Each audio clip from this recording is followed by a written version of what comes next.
Let me begin with the answer should be obvious. Maybe I even already mentioned this example once in the last 5 years here. Why this clip? We all know it.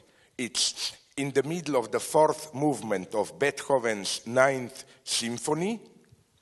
You know that the melody is the unofficial, but I think even half official anthem of European Union. And I'm always again and again struck by the irony of it. This music is, at least the melody, ideology at its purest. Already in the elementary sense that it fits everyone. Like, let's go through. The Nazis loved it. Communists loved it. For the Nazis, it was German Volksgemeinschaft. For the communists, it was International Brotherhood. In World War II, Japan, I read. Japan military loved it because it has somewhere in the words the motive of joy through suffering. Now, every authentic fascist loves this. Now we go on. Do you know that during the Chinese Cultural Revolution, when all Western music, classical, was banned, prohibited, the only exception was Beethoven's Ninth Symphony. Yeah, progressive, unity of the people, and so on. Now let's go to the other extreme. Do you know that when in the 70s, I think, South Rhodesia, today's Zimbabwe, proclaimed independence from England as a colony, because with only one goal, to retain apartheid. You know what was their national anthem? Yes, this melody.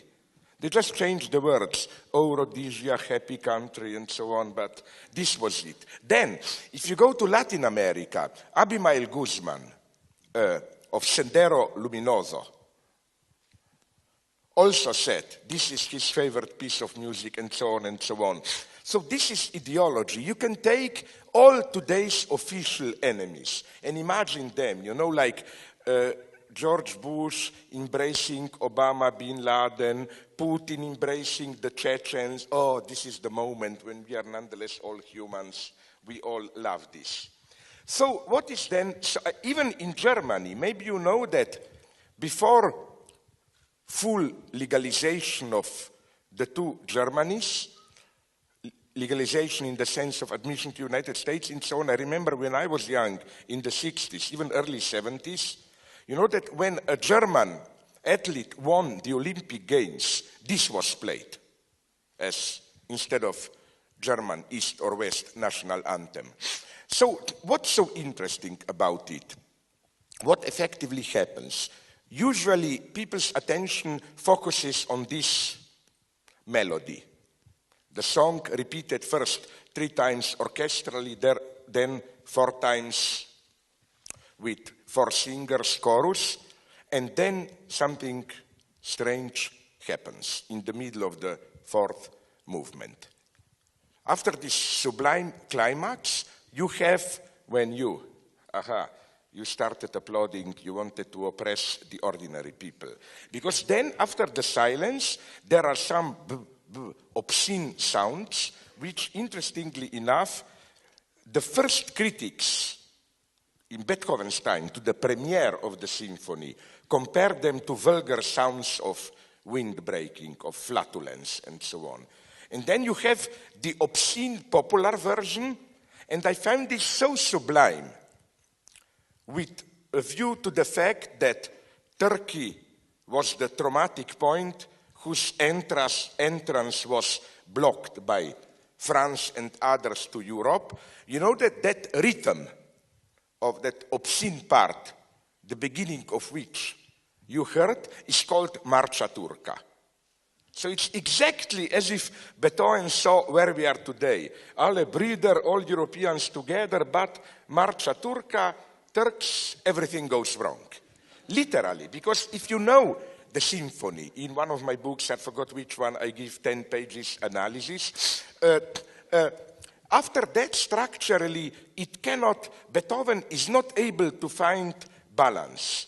The first reaction of chorus to this obscene music is some confused up and down singing, then some vague reference to God who is beyond.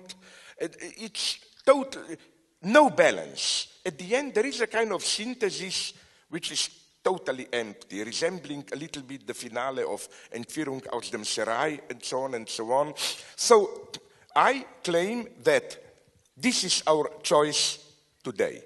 Either what Western, okay, conservatives want just the pure melody. Conservatives are like you when you started to applaud. Let's stop it here. Erase Marcia Turca.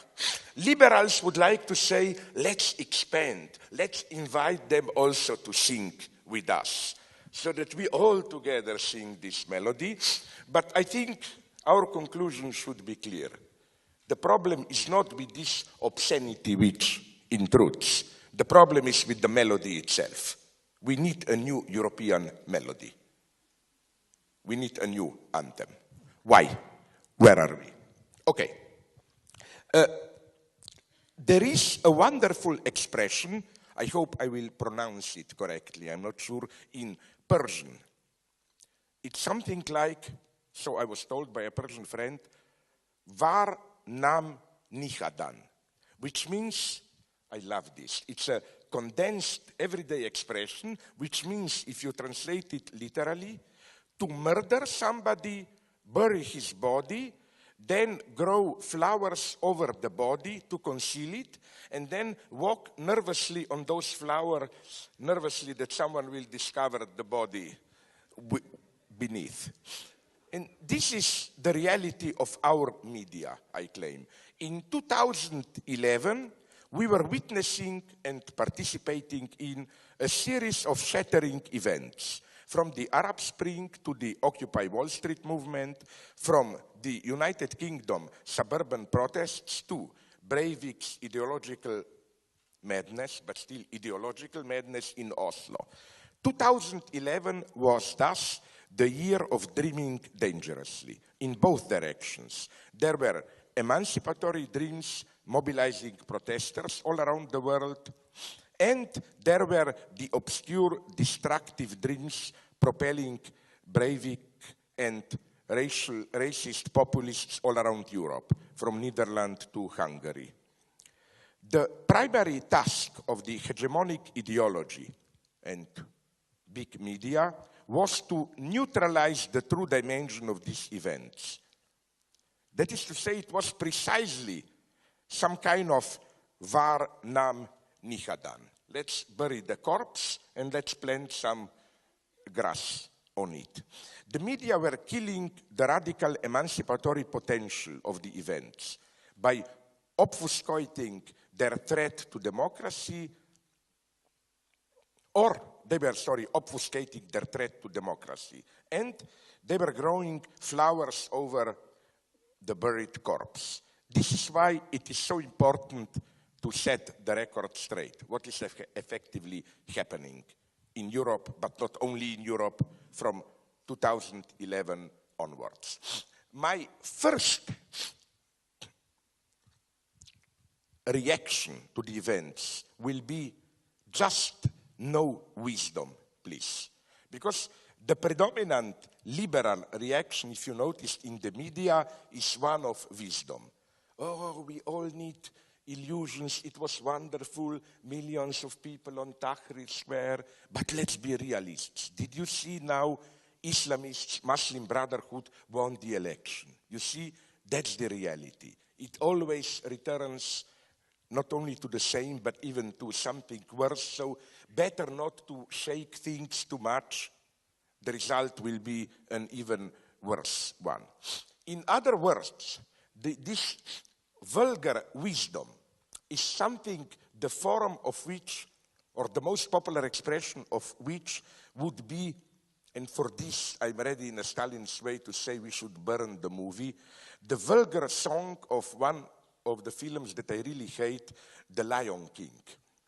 You remember how in the middle of the film, the young lion asks the father, but if we lions are good guys, how comes that we eat zebras? This isn't just. And then father, the king, sings the famous song, the circle of life. Here it is. It's the circle of life, and it moves us all through despair and hope, through faith and love, till we find our place on the path unwinding in the circle of life. This means, as it is further explained, true, we eat zebras, but we will also die, we will rot in the earth, our rotten flesh will feed grass, grass will be eaten by zebras, and so on. So it's a circle of life, and so on and so on. What's wrong with this wisdom? Everything. Because can you imagine if your mind is dirty enough? Mine is. Otherwise, I don't like the film, but as an example, in Roberto Benigni's La Vita è Bella, let's say that the son notices that it's really Auschwitz killing machine and asks the father, "Father, why are the Nazis killing us Jews?" And I would love to see Roberto Benigni starting to sing a song. Oh, my song, it's all one big circle of life. It's true that Nazis are killing us, but Nazis will also die. They will rot. Their flesh will feed grass. Grass will be eaten by cows. Butchers will kill the cows, and we Jews will buy the steaks and eat them. So it's one big circle of life, and so on. So our answer, this is the fundamental conservative, liberal conservative even, argument against shaking things. Oh, it's a revolution. They claim that they act as if they say something so deep. When they point out that the original meaning, predominant use of the word revolution is precisely just like planets circulating around. You move it, but the old order reestablishes itself, and so on and so on. Our answer should be clear. Yes, of course there is a circle of life, but the whole point is that there are different circles of life. A true revolution precisely is not an element of the circle of life, but it changes the very circle, like at social level. Maybe we can have a circle of life where it's not necessary to have the Nazis killing the Jews, no? Or maybe there is a circle of life where I don't know, a tribal chief in Congo 100 years ago doesn't have to sing to his child, "It's true, Belgians are killing us, but Belgians will die and we will eat the grass they will feed," or whatever. So, and this is important also as a political lesson. True, there is now a new circle of life, a new circular struggle in Egypt.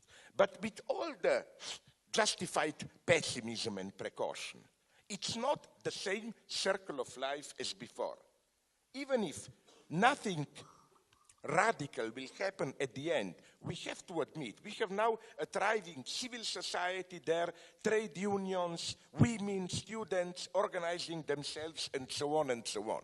So don't fall into this false wisdom of it's not worth to shake things, and so on and so on. Okay. The second thing that I reject is critique of corruption and critique limited to financial capitalism. Don't misunderstand me. Of course, all the criminals, bankers, and others should be ruthlessly persecuted. I don't have any problems here. I'm one of the few persons whom I know who is even still for death penalty. So don't misunderstand me here. I'm saying something else. Do not blame people and their attitudes. The problem is not corruption or greed. The problem is the system that pushes you or enables you to be corrupt. The solution is not, as some mild, moderate protesters were shouting in the United States, Main Street, not Wall Street. But to change the system where Main Street cannot function without Wall Street. Public figures from Pope, from Rome, downwards, bombard us with injunctions to fight our culture of excessive greed and consummation. This disgusting spectacle of chief moralization is a pure ideological operation, if there ever was one. The compulsion the compulsion to expand is inscribed into the capitalist system as such, and we should not translate it into personal sin, into a private psychological propensity. No wonder that one of the theologians around Pope said, here I quote it literally, the present crisis is not the crisis of capitalism, but the crisis of morality. That's what I find really disgusting. Like, don't touch the system. This, I think, is the true stake of moralistic critics of capitalism. What is wrong here? I want to evoke a joke which probably you already know, a wonderful anecdote which has, I think, deep ideological consequences for critique of ideology. A wonderful joke from Ernst Lubitsch's classical comedy with Greta Garbo, Ninochka. The film's hero enters a cafeteria and orders coffee without cream. And the waiter gives a unique reply.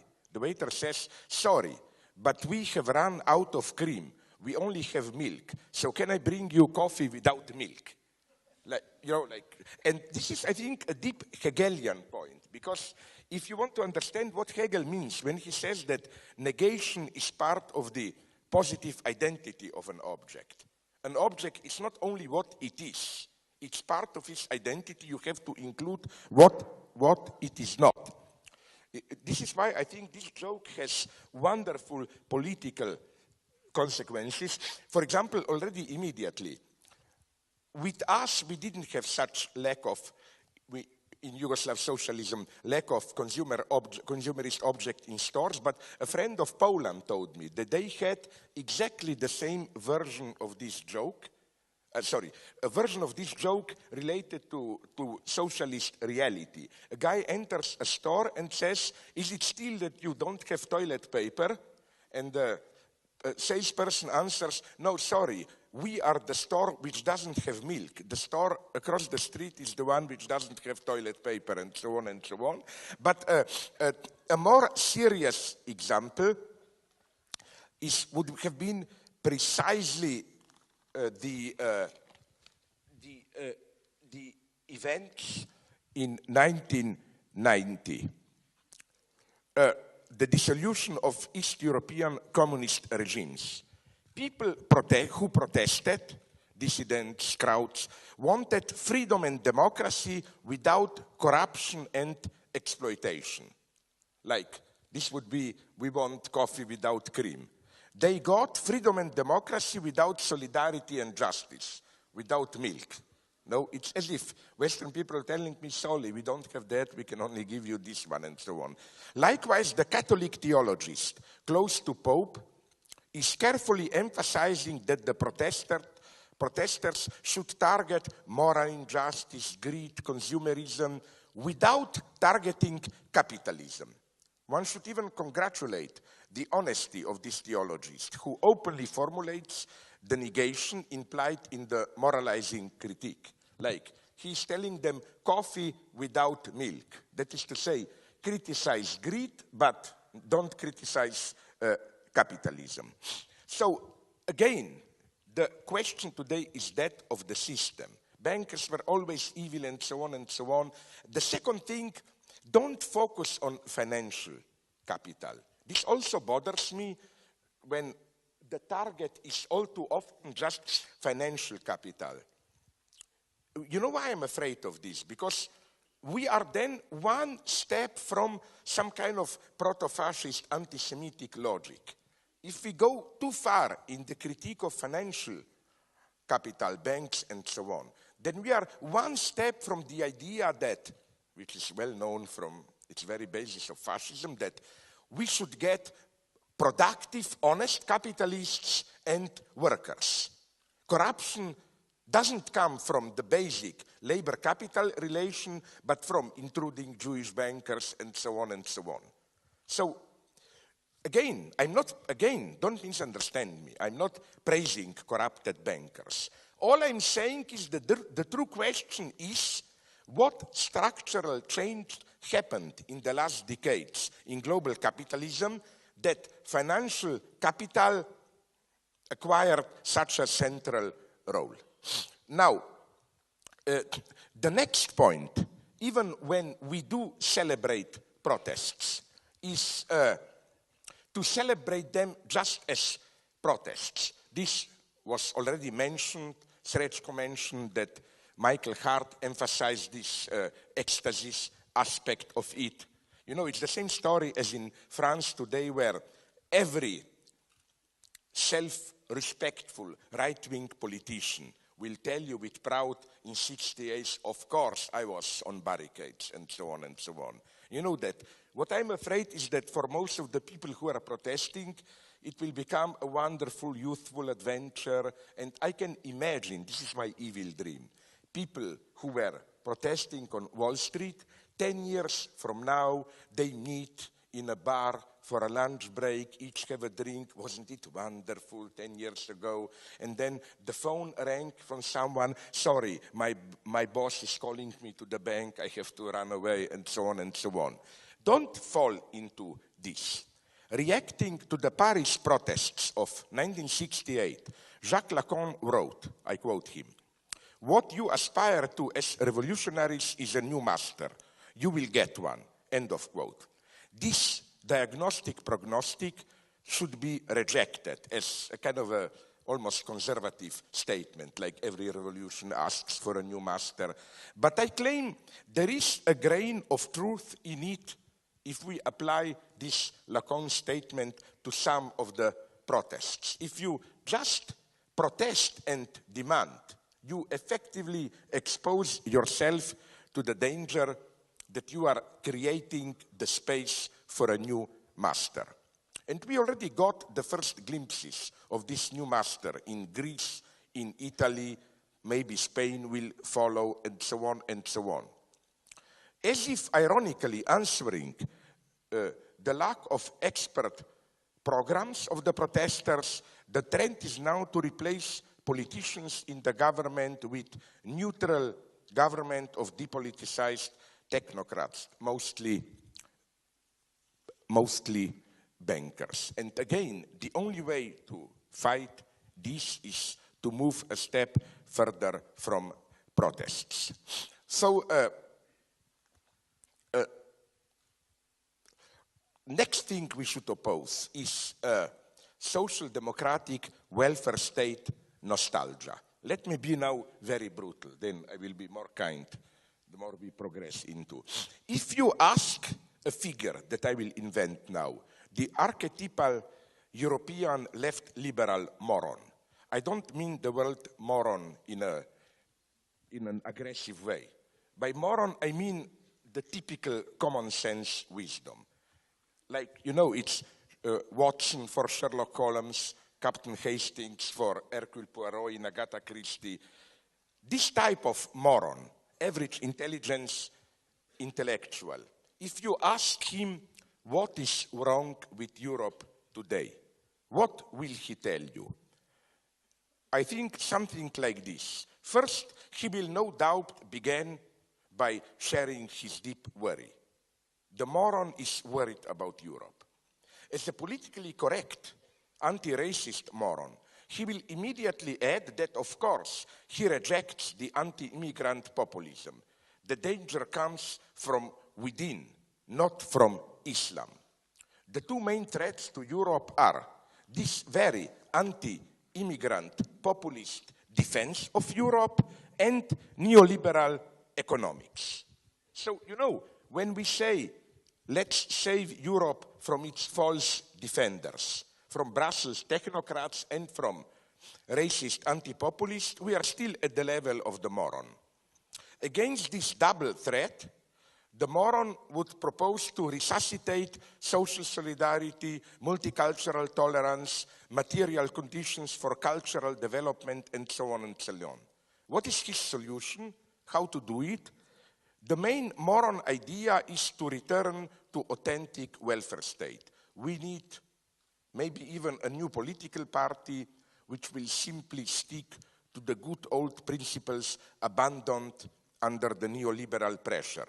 We need to regulate banks and control financial excesses. we need to guarantee free universal health care and education, and so on and so on.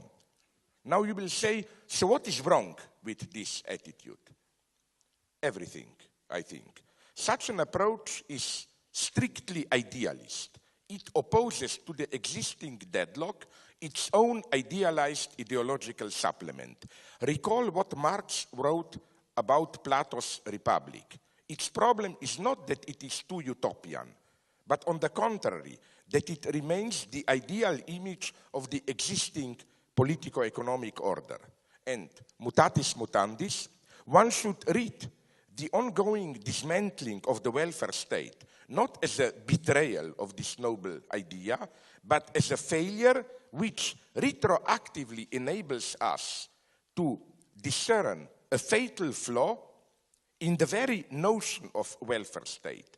The lesson is that if we want to save the emancipatory kernel of the notion of welfare state, universal material conditions for freedom like healthcare, free education, and so on, we should change the terrain and move over its basic implications, like the long-term viability of a social market economy, that is to say, of a socially responsible capitalism.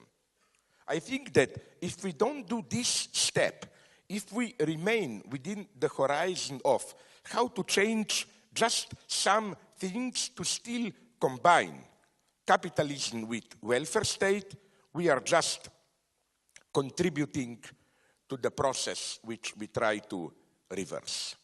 What are then further traps here?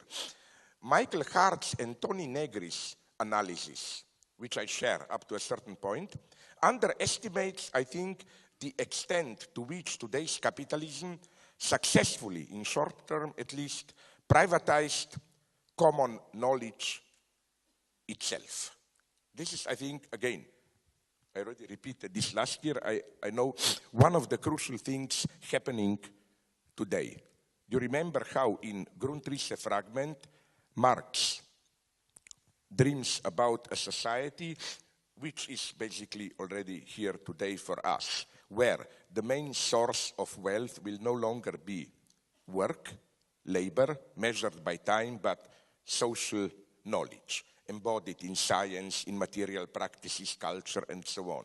And the idea of Marx is that once this happens, capitalism is over, because capitalism is based on exploitation. Exploitation is the appropriation of surplus value, which is based on time as the labor time as source of value, and so on. What Marx wasn't able to imagine is how, even if we have common knowledge, this, let's call it collective cognitive capital, as the main source of wealth, it can also be privatized.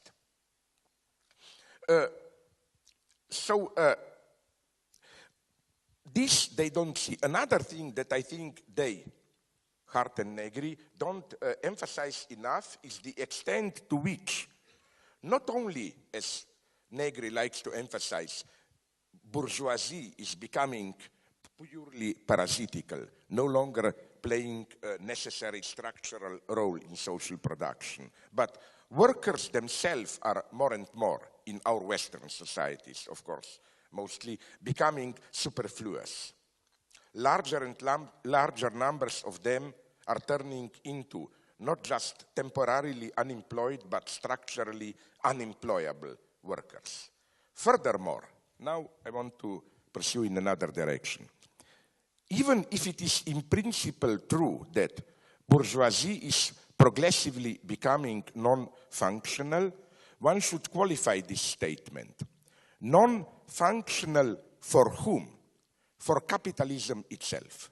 That is to say, if the old capitalism ideally involved an entrepreneur who invested his own or borrowed money into production, organized and run by himself, reaping the profit, a new ideal type is emerging today. No longer the entrepreneur who owns his company, but the expert manager or a managerial board presided by a CEO who runs a company owned by banks, also run by managers who don't own the bank, or by dispersed investors. In this new ideal type of capitalism, without bourgeoisie in the classical sense, the old bourgeoisie, rendered non-functional, is re-functionalized as salaried managers. The new bourgeoisie itself gets wages. And even if they own part of their company, they earn stocks as part of the remuneration for their work, bonuses for their successful management, and so on and so on. This new bourgeoisie still appropriates surplus value, but in the mystified form of what Jean-Claude Milner calls surplus wage. In general, they are paid more than the proletarian minimal wage. This minimal wage is the point of reference whose real example would have been in today's global economy, the salary of a worker in a sweatshop in China or Indonesia and so on. And it is this difference from common proletarians, this distinction, which determines their status of the new bourgeoisie. Bourgeoisie, in the classic sense, thus tends to disappear. Capitalists reappear as a subset of salaried workers, managers who are qualified to earn more by their competence, which is why pseudoscientific evaluation, which legitimizes experts to earn more, is crucial today. This category of workers earning a surplus wage is, of course, not limited to managers. It is extended to all sorts of experts, administrators, public servants, doctors, lawyers, journalists, intellectuals, artists, in short, people like us here in this room. The surplus they get has two forms: more money for managers and so on, but also less work. That is to say, more free time for some intellectuals, but also for parts of state administration. Therein resides, I think, for example, the deadlock of today's China. The ideal goal of Deng Xiaoping's reforms was to introduce capitalism without bourgeoisie as the new ruling class. Now, however, Chinese leaders are making the painful discovery of how capitalism without stable hierarchy, brought by bourgeoisie as a new class, generates permanent instability. So, what path will China take? More generally, this is also arguably the reason why ex-communists are re-emerging as the most efficient managers of capitalism. Their historical enmity against bourgeoisie as a class fits perfectly the tendency of today's capitalism towards a managerial capitalism without the classical bourgeoisie. In both cases, as Stalin put it long ago, cadres decide everything. In this sense, I think Stalinism was really ahead of time. Do you know that in the 30s, for example, the new class of communist managers was incredibly privileged as a salaried bourgeoisie. Like, without shame, they admitted that in a new Soviet factory, the manager got like 200-300 times the salary of the ordinary worker. There is also an interesting difference emerging here between today's China and Russia. For example, what's the status of university cadres, intellectuals? In Russia, they are not included into the new salaried bourgeoisie. They are paid like dogs, nothing. They all have to translate more and so on. Chinese are here more intelligent. They pay them very well. So well, as a matter of fact, that thousands of university professors already moved from Taiwan to China, to mainland China. This is also the way to control them. Furthermore, now I come to my pessimist conclusion. This notion of surplus wage also allows us to throw a new light on the ongoing anti-capitalist protests. on one aspect of them. I fully support them otherwise. In times of crisis, the obvious candidate for tightening the belt are the lower levels of this salaried bourgeoisie. Since their surplus wages play no immanent economic role, the only thing that stands in the way of their joining the proletarians is their political protest. And here I have a problem. In many countries around Europe, while I in principle always support strikes, of course, but I must say frankly, although some of you may find this problematic, that it makes me sad the extent to which precisely this category of privileged salaried bourgeoisie, state employees, and so on, lower managers and so on, intellectuals, they are the ones who still dare to strike. The zero-level proletarians, they don't dare to strike. They're happy to retain their job, even if it's a minimal salary and so on. And I claim that many of the strikes going on today are effectively the strikes of this salaried bourgeoisie. They, unfortunately, that was my impression, this will sound horrible maybe for some of my friends, about the much celebrated general strike in Slovenia, one-day strike a couple of weeks ago. Of course, I support it in principle. But my problem is that this was clearly, predominantly, the strike of the privileged salaried bourgeoisie, professors, policemen, and so on, intellectuals, and so on. Precisely the strata which still, till now, enjoyed a certain safety, long-term employment, less work, and so on. It was literally, predominantly, I claim, a strike not in solidarity with workers, but a strike whose implicit, at least, goal was precisely to maintain the distance, not to join the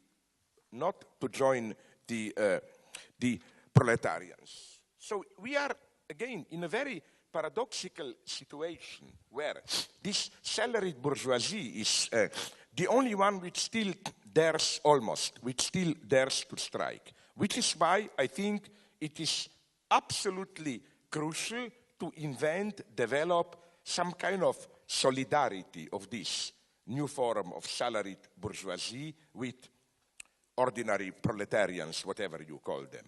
Without this, the prospect is very sad.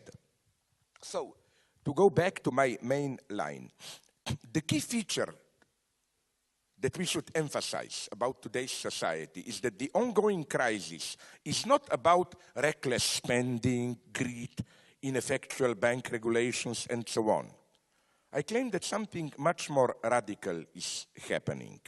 An economic cycle is coming to an end, a cycle which began in the early 1970s. The time, what?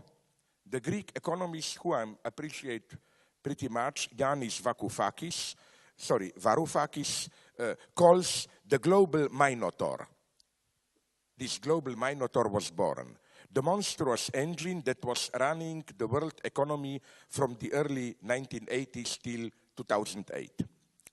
That is to say, the late 1960s and the early 1970s were not just the times of oil crisis and stagflation.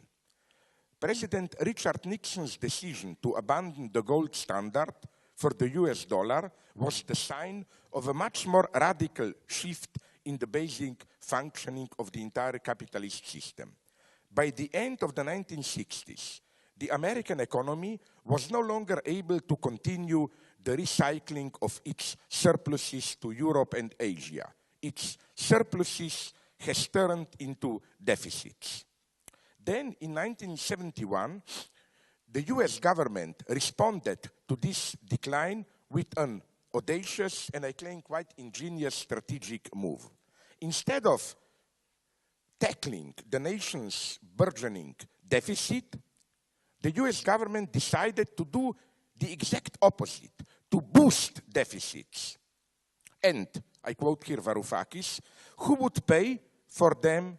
The rest of the world. How? By means of a permanent transfer of capital that rushed ceaselessly across the two great oceans to finance America's deficits. These deficits thus started to operate, a long quote now from Varoufakis, like a giant vacuum cleaner, absorbing other people's surplus goods and capital.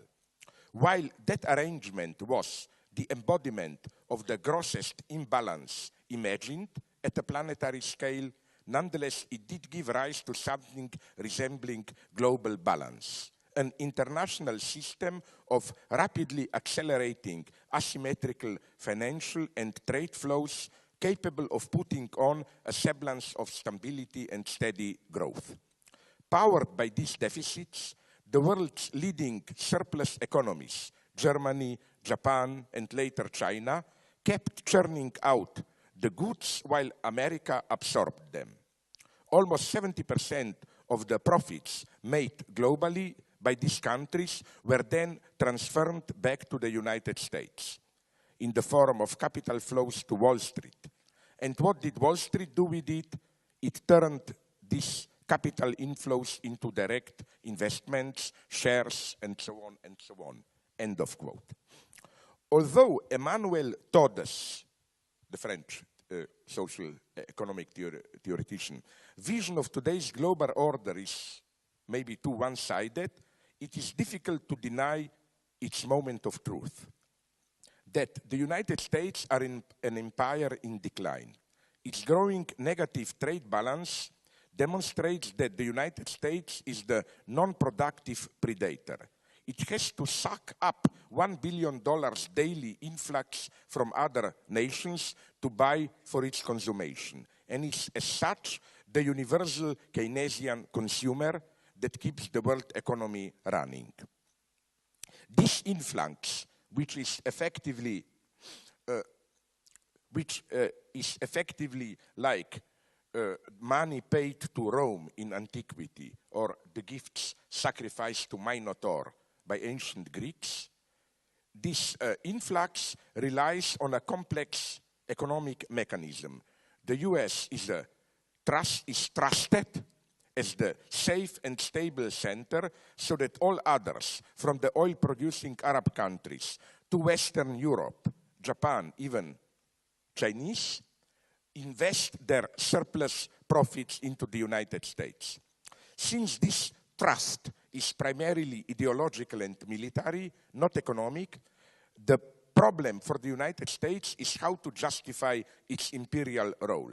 It needs a permanent state of war so that it had to invent the war on terror, offering itself as the universal protector of all other normal, not rogue states. The entire globe thus tends to function as a universal Sparta with its three classes, now emerging as the first, second, and third world. United States as the military, political, ideological power, Europe and parts of Asia and Latin America as the industrial manufacturing region, and the underdeveloped rest, today's helots. In other words, global capitalism brought about a new general trend to oligarchy, masked as the celebration of the diversity of cultures.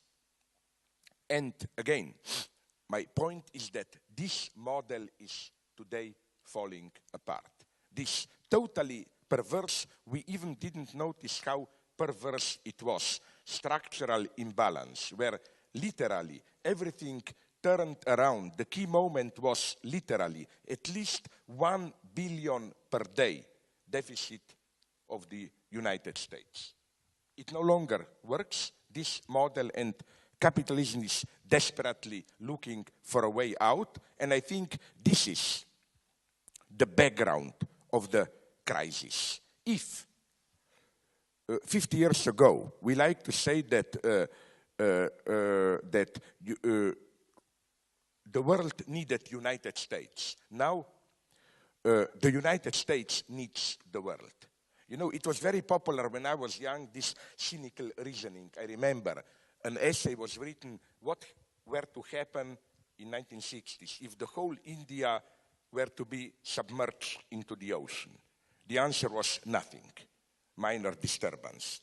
I claim that if the whole of the United States were to submerge into the ocean, something similar holds today for the, more or less, for the United States. So, again, we have reactions. I enumerated them at the beginning, reactions to this crisis. How are we to judge these reactions? What is happening today? What does it mean? Tahrir Square, Occupy Wall Street, all the protests. Here I will propose a somewhat poetic, theological even version, but I stick to it very literally. In his Arcades project, Walter Benjamin quotes the French historian André Monglond. Here is the quote. The past has left images of itself in literary texts, images comparable to those which are imprinted by lights on a photosensitive plate. The future alone possesses developers active enough to scan such surface perfectly. You know, the idea is a beautiful one, that we get literally in art signs from the future. We have fragments in art which are simply not readable in their own time. It's only from the future that you can retroactively read them.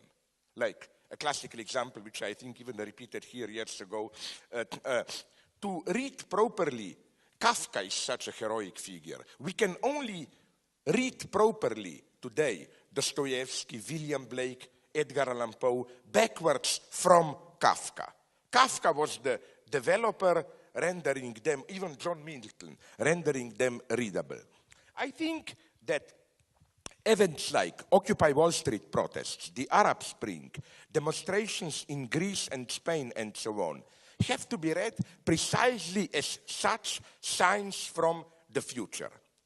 We should turn around the usual historicist perspective of understanding an event out of its context and genesis. Radical emancipatory outbursts cannot be understood in this way.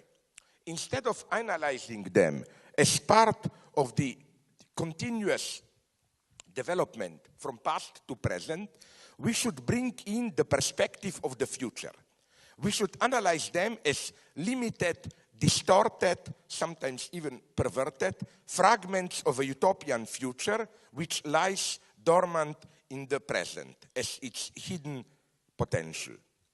According to Gilles Deleuze, in Marcel Proust, I quote Deleuze, people and things occupy a place in time which is incommensurable with the one that they have in space, end of quote. For example, the notorious Madeleine from the beginning of Proust's masterpiece is here in place, but this is not its true time. In a similar way, one should learn the art to recognize from an engaged subjective position elements which are here in our space, but whose time is the emancipated future, the future of the communist idea. This is, I will pursue now even further, up to the utmost point of madness, this theological dimension. Because, why? In what sense? Of course, things are here much more complex. I am not saying, this is crucial, there is a fixed communist future and we are already getting signs from it. No, this future is purely virtual. There will be, or maybe there will not be, this future.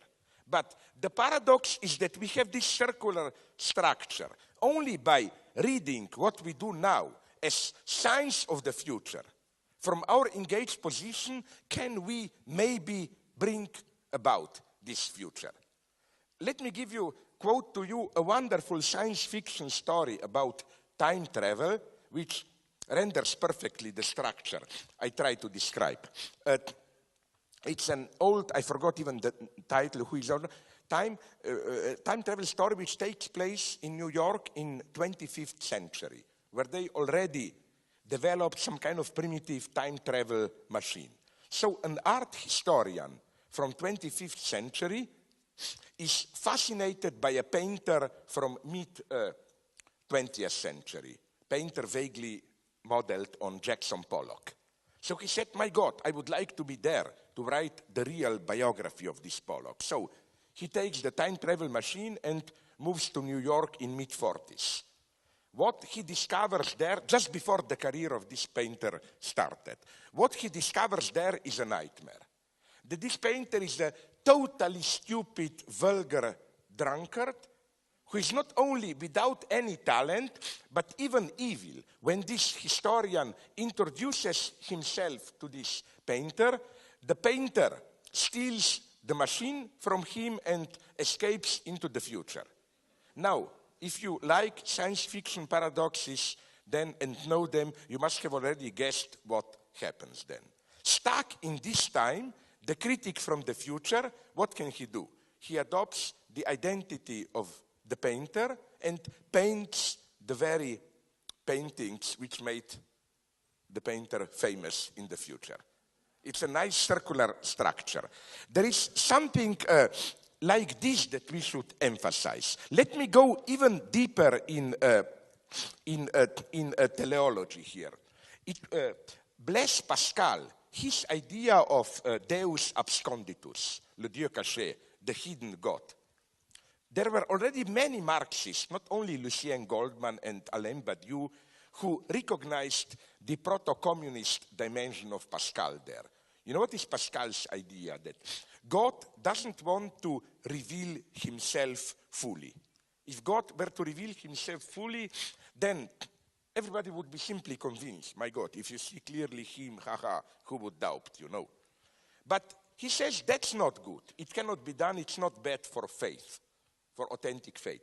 But God also cannot be completely hidden.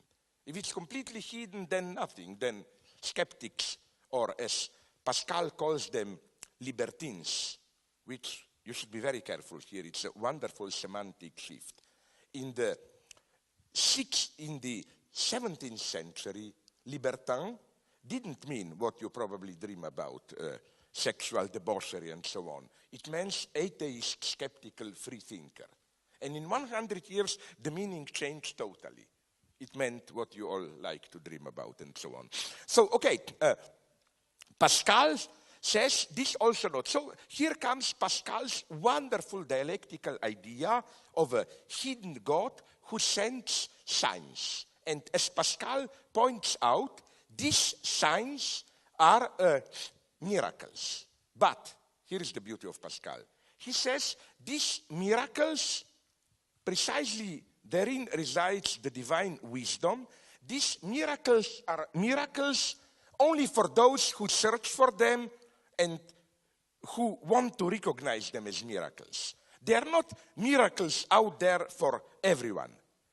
Something happens which is a miracle.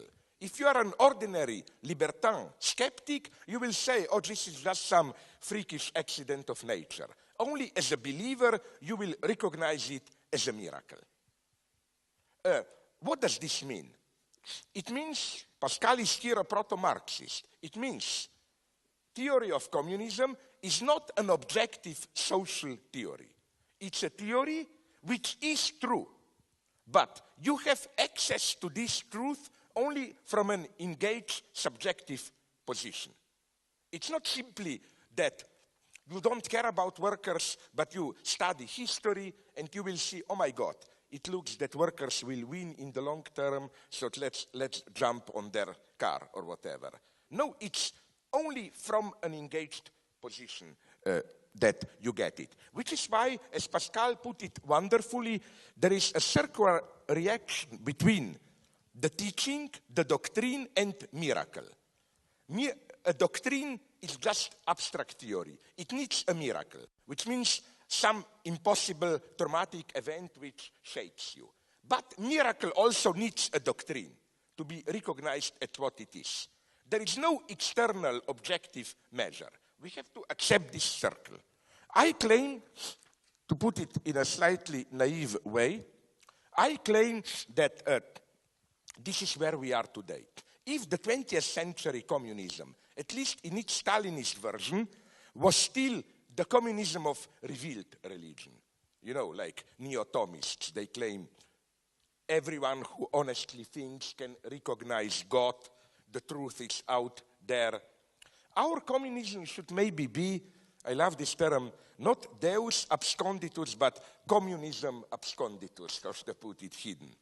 You are able to read its traces only from an engaged position. And we can precisely replace the Pascal's opposition between authentic believer and the what he called libertin with today's terms. Libertin is a liberal skeptic. Oh, don't have any illusions, it's just a freak of history, people are dreaming. Like, how would they react to Tahrir Square? A libertin would say, it's interesting, a revolt, okay, Mubarak screwed them a little bit, but who knows? Now you see the result, don't take it too seriously, people are dreaming, reality reasserts itself.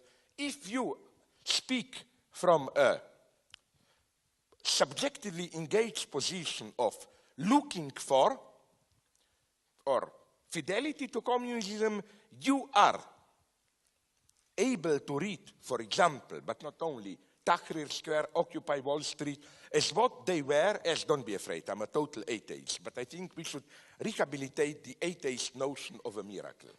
Wasn't Tahrir Square, in some sense, of course not metaphysical, a miracle? Absolutely no one expected it. We in the West were racists who thought stupid Arabs, the only way to mobilize them is anti-Semitism, nationalism, and religious fundamentalism. A miracle happened. Not of course, really, a miracle in the sense of something unexpected. Again, Occupy Wall Street, another miracle. Miracles happen. You need an engaged position to recognize them. Again, let's not misunderstand me. I'm not saying there is a secret God up there who is, or even the communist version of God, historical necessity which is sending us miracles. No, this necessity is the subjective need, the subjective urge. It's the miracle in the sense of recognizing potentials, traces from the future here and now. They are readable only from an engaged position. So let me conclude now with 3 points. The first one, I would like now to give you just one or two examples of such a miracle. Of course, there are the political miracles. And I hope you find how this is intuitively true. If you analyze Tahrir Square, for example, just as a sociological phenomenon, you get stuck in this bullshit. Yes, primitive Egyptian masses, a brief moment of illusion, and so on and so on. No, you should see the miracle from the future in it, and so on and so on. But I would like to give you two different examples to shock you a little bit. You know, we often hear that the communist vision is maybe good, interesting, but that it relies on dangerous idealization of human beings. It attributes to humans a kind of natural goodness which is simply alien to real people. My God, we have a miracle here. A wonderful, it's a very modest, naive thing that I will report to you now, but it's wonderful. Daniel Pink wrote a book called Drive. And he, in this book, refers to a whole body of behavioral scientific research which suggests that sometimes at least external incentives, financial reward, can even be counterproductive. That is to say, let me simplify it and so that I don't lose too much time. Yes, shorten it up a little bit. The experiment was this one. They did to a group of people different level tasks. First, there were low-level tasks, mechanical work, and they gave them different amounts of financial reward. If there was a non-creative primitive work, they discovered the obvious thing. The more you are paid, the more you were efficient.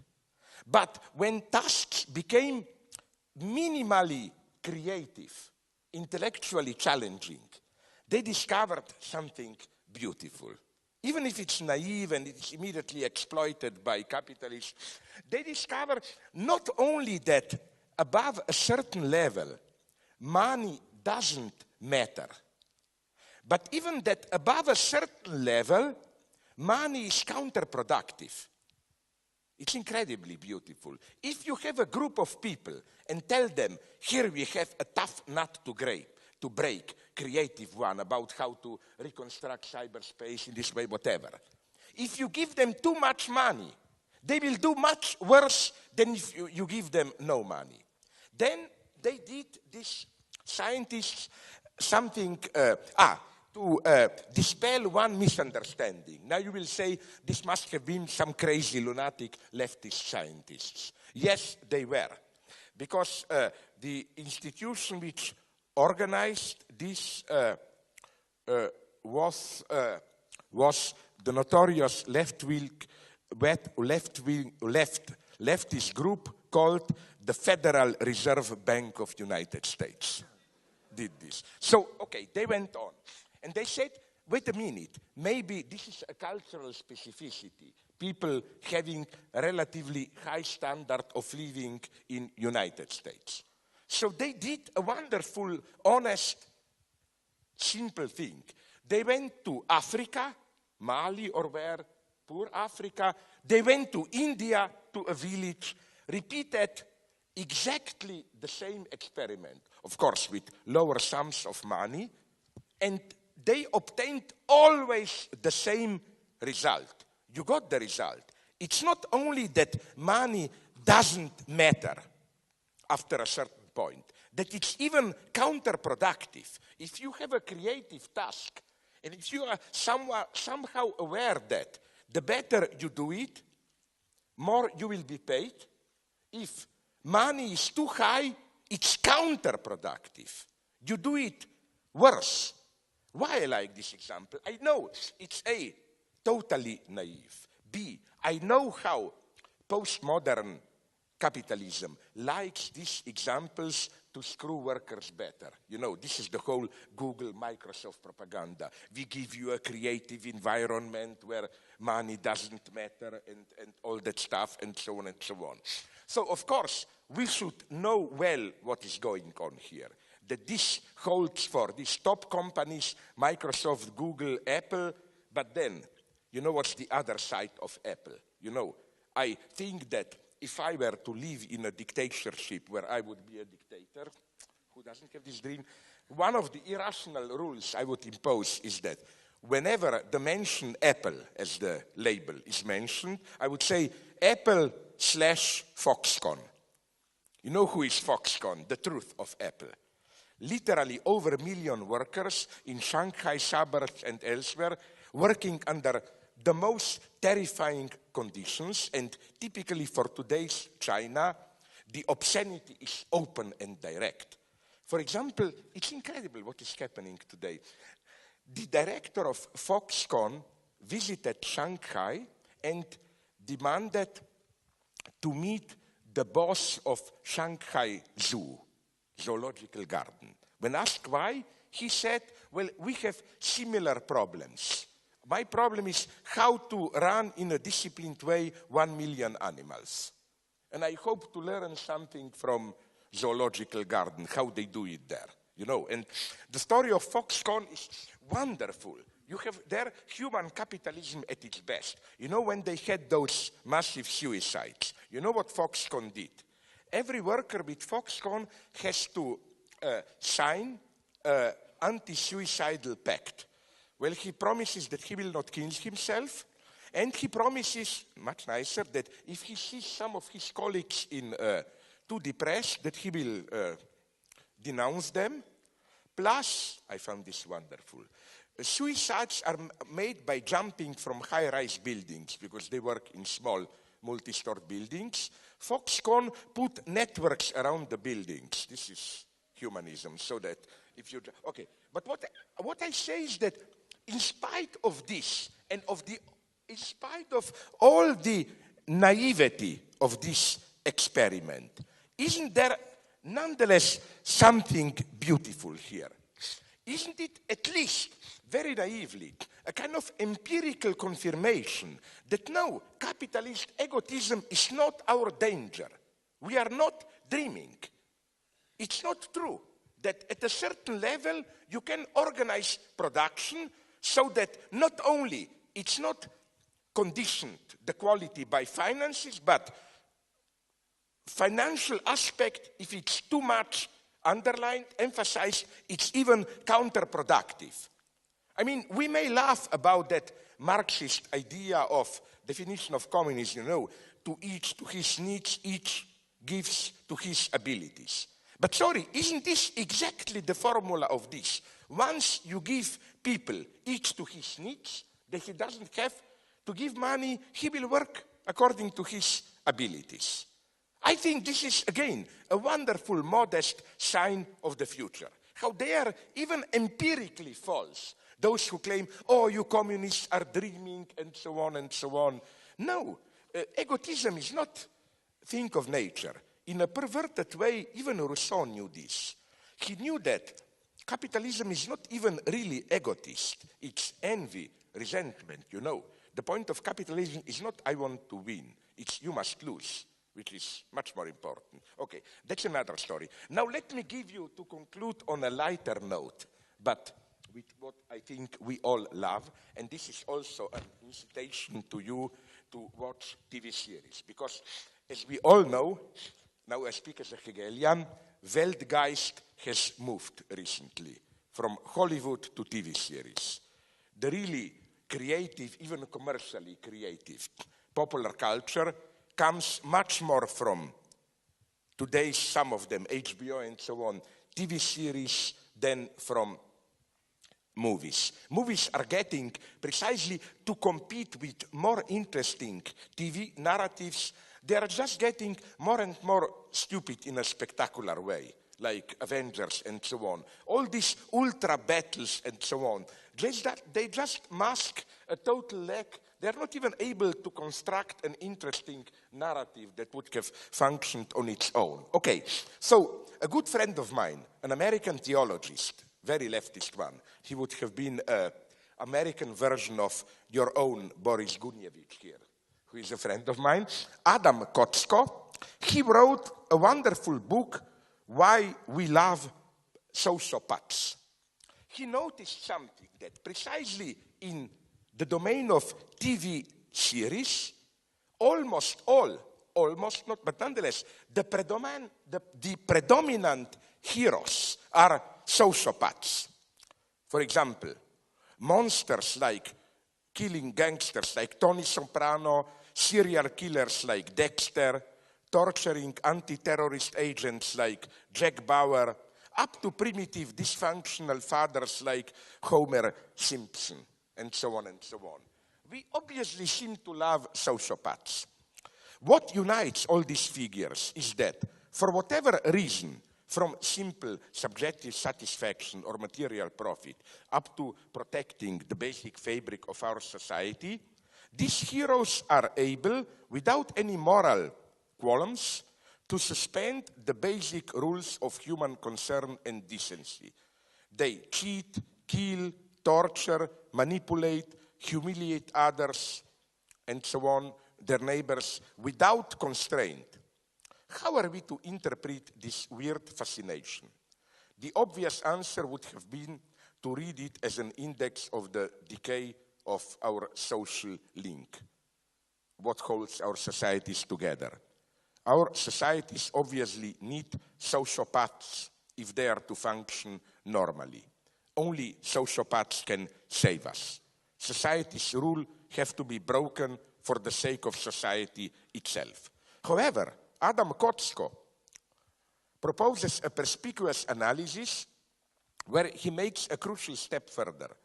The problem with these sociopaths is that they are not sociopathic enough.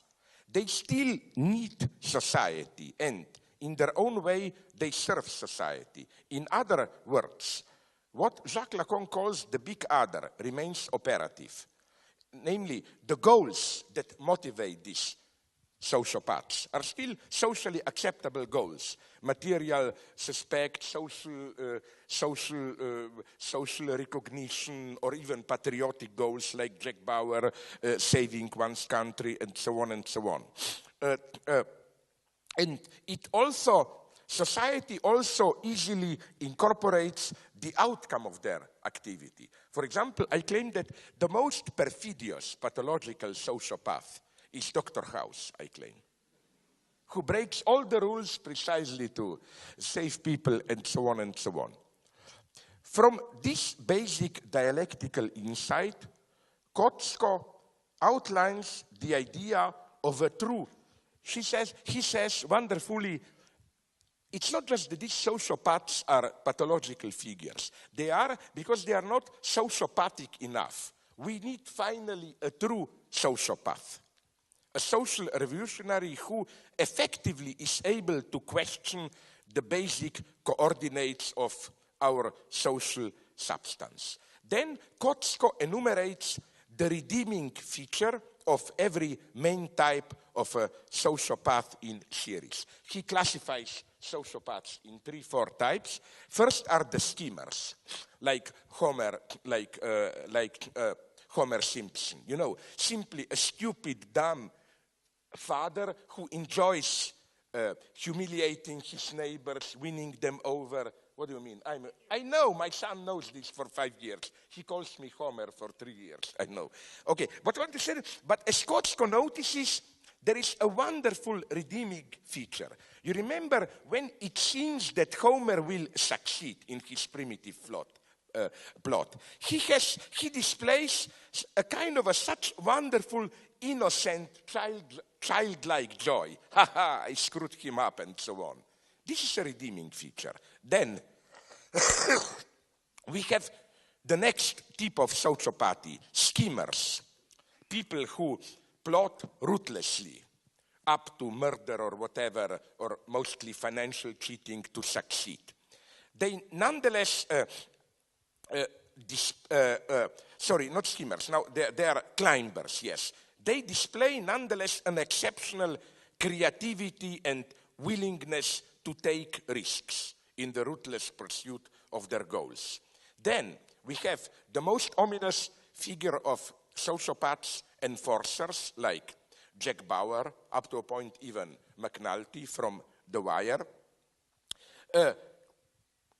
Their redeeming feature is that they are dedicated to a goal more important than their normal life with its pursuit of happiness. And now, to conclude, I want to do something very Stalinist. From these features, I want to construct as a sign of the future, you know what Stalinists were looking for? A model of a future man that we can read. And I claim that if we combine these 3 redeeming features, we get maybe the type of a person that we need in our struggle for justice and solidarity. A person who shares something with Jack Bauer and so on, which is simply his or her dedication to a task larger than his life. This person doesn't like the first preamble of Declaration of Independence. No, the goal of our life is not the pursuit of happiness. It's something larger, for which we should even be ready, if necessary, to risk our life. Second thing, it should definitely share with climbers exceptional creativity and willingness to take risks. And the third feature, absolutely, we should be in our struggles like Homer Simpson. Not these masochist revolutionaries, oh my God, I had to forsake my family life for the noble cause of revolution. No, we should have this childish joy. Ha, we screwed them up and so on. We should rediscover this childish, innocent joy of doing our task well. So, when they asked Stalin in 2029 in a famous interview, what is the ideal Bolshevik? His answer was the ideal Bolshevik, very interesting answer, is a combination of Russian obsession, dedication, and American pragmatic, practical spirit. Maybe our answer today should be a true fighter for emancipation should combine the dedication to a higher cause of Jack Bauer, the exceptional creativity and willingness to take risks of brutal social climbers, and the innocent joy of Homer Soprano. You bring these three together, you have a sign for a future for what kind of a person we should be looking for. Thank you very much for your attention.